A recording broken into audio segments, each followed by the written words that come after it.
ගන්න අපේ දේ. මෙන්න මේකට අපි ඉංග්‍රීසියෙන් කියන්නේ එත්නොසෙන්ට්‍රිසම් කියලා.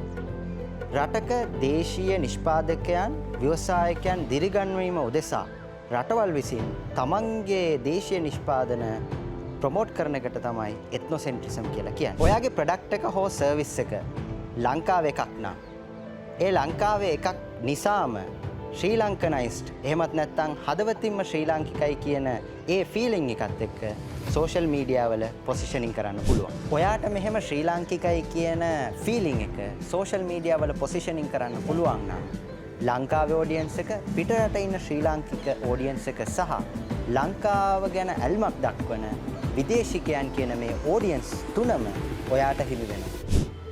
මේ ශ්‍රී ලංකනයිස් ෆීලිං එකෙන් ප්‍රොමෝට් වෙන බිස්නස් වලින් ඔයා රටටත් සේවයක් කරනවා. ඒ තමයි ශ්‍රී ලංකාව කියන මේ බ්‍රෑන්ඩ් එක ඔයාගේ ප්‍රොඩක්ට් එක හෝ සර්විස් එක හරහා මුළු ලෝකෙටම ගෙනියනවා. මගේ ශ්‍රී ලංකාවට ජයෙන් ජයම වේවා.